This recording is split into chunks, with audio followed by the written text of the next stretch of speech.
When I first saw the Super Mario Galaxy movie, I loved it, but I'd be lying and then some if I told you it was a perfect movie. And well, there's definitely some very strong differing opinions on this movie.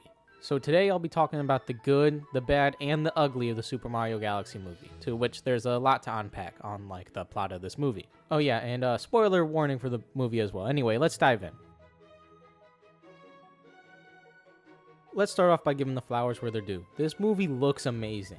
The animation, the art direction, the settings, the fights, all of it's gorgeous. And of course the references and Easter eggs are also plentiful. Seeing stuff like the Comet Observatory, Honey Hive Galaxy, the launch stars, hell even just seeing Mario use the red star power up. It all had me sitting there pointing at each and everything I saw in amazement like a little kid again. And bro, when Star Fox showed up, that shit had my jaw dropped for like 10 straight minutes. I was so shocked and amazed at how much of a role he had in the movie, and it genuinely was such a fun experience to watch. I mean, you even have the segment where Mario and Luigi go about protecting the castle, and they're essentially using the game world map to do so as they go and take out different issues around the Mushroom Kingdom. This movie is complete fan service to the max, and while I did really enjoy the movie, and I truly believe as an experience it is a 10 out of 10 movie, I do feel like when I left the theater I kind of missed out on a true Super Mario Galaxy movie. So look, Super Mario Galaxy is one of my favorite video games of all time, and it's definitely my favorite Mario game I've ever played. So I wasn't too pleased to see a seeming lack of Mario Galaxy in my Super Mario Galaxy movie, especially with the use, or lack thereof rather, of Rosalina. Super Mario Galaxy is the one game where Rosalina is not only just introduced, but where she's a major character from beginning to end. And she shows up at the beginning to kick some ass, which, you know, that's pretty cool, but that's also pretty much that's pretty much all she does. She's made the damsel in distress for some reason, sidelining her for basically the entire movie. Fox McCloud, of all goddamn characters, feels like he has more of an impactful role than Rosalina. What? Really, it's mind-boggling as to why they would sideline her in a movie titled Super Mario Galaxy Movie.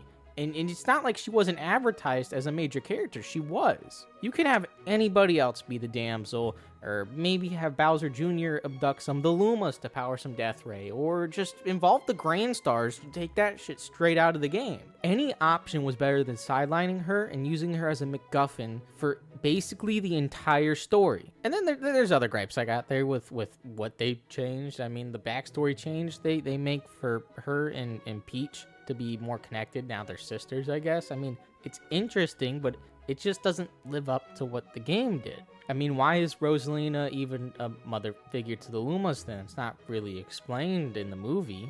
The way it was crafted in the actual game was perfect, with how her and the lost Luma bonded on this shared loss. And Rosalina eventually went on to take this mothership role to help guide the Lumas, because she too understood what it was like to be so lost and alone. And now it's just some underdeveloped family drama instead. Sure, whatever.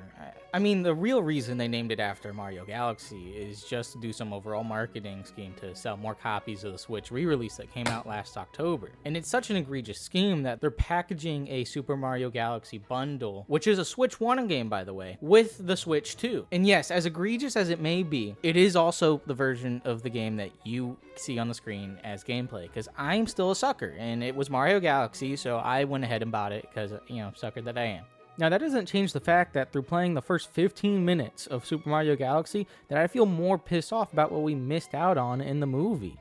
If you go load up the game right now, you already get a better feel for what's happening, as it explains how the comet passes over the Mushroom Kingdom every 100 years, how the Toads celebrate this Star Festival. Instead of it being just an afterthought, but an Easter egg in the movie, which it feels like every cool thing about Super Mario Galaxy in the movie is just that. It's just an Easter egg. And I get that it's a movie adaptation of a video game, okay? And yes, there can be differences. I understand that. But the thing is that if you look at the Sonic movies, movie Sonic and video game Sonic are almost two completely different characters. And yet they make it work, and they don't name a movie the Sonic Adventure 2 movie, advertise Shadow the Hedgehog, and then barely have Shadow the Hedgehog in their Sonic Adventure 2 movie. So when they come out and say this is Sonic Movie 3, and they give you what they advertise, yeah, I'm kind of happy with their adaptations. All this just to say that you can do better with a video game adaptation. To which they definitely can. As an example of what I think is a good adaptation is when Bowser Jr. attacks and abducts Princess Peach's castle. It's different, it's not the same, and they write it into the story the best that they can there, but that's okay. That's what you take in a movie adaptation, just like how Shadow wasn't on the Space Colony arc the whole time. He was in a bunker instead in Sonic Movie 3. And as a Super Mario Galaxy fan, this movie feels like a 5 out of 10 at best. It's a lot of cool references. It just doesn't do the name of the movie or the game that it's adapting any justice. And don't worry, I'm not done yet, because there's still much more to criticize about this movie, namely the plot, but that can get a bit ugly. But before we get into that, if you've liked hearing me bitch about this movie at all, maybe just consider dropping a like and subscribing. I talk about a lot of different games and would love to hear you guys' thought on this movie and more. Either way, I appreciate any support you guys can give. Now let's get back to the video.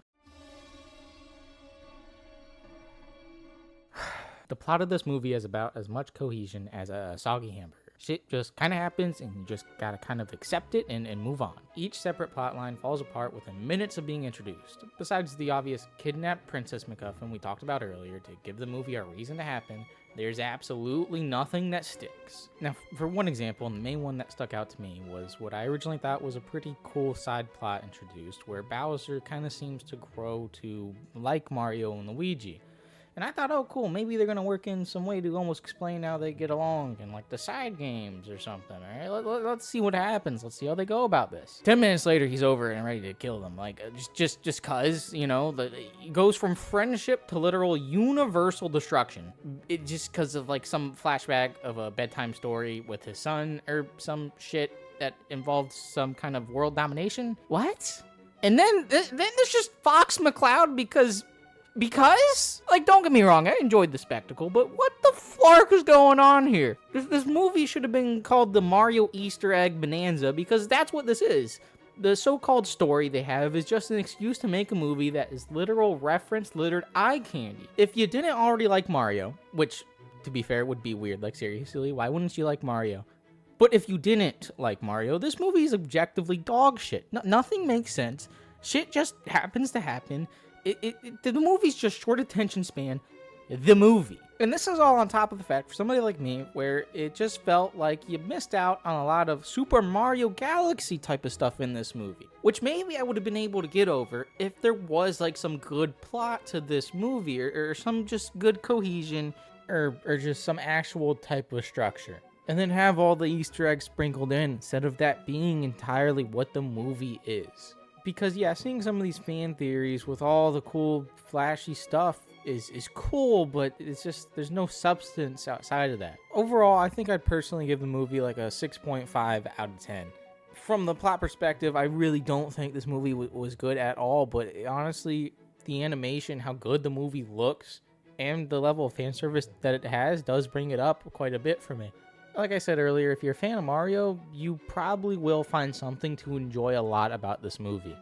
Granted, it's definitely a flawed movie, and hopefully that whatever movie they make next we see, it has a lot more direction and a lot more structure put into it, so that we can get the best Mario adaptation that we've seen. All that aside, though, if we get some Super Smash Bros. Thing out of this, I'll be ecstatic as can be. I mean, they got my boy Rob in there, Star Fox, of course, you know, Pikmin's always making an appearance. Please give me a Super Smash Bros. Movie. But even then, with the more critical rating of what even I gave, what the critics give, I think this is a movie that, even if it fails in a lot of aspects, is one that you can definitely go and enjoy a lot more than any rating suggests. But that'll be about it for me. If you got this far, thanks for watching the video as always, and hopefully I'll see you back here next time. Peace out.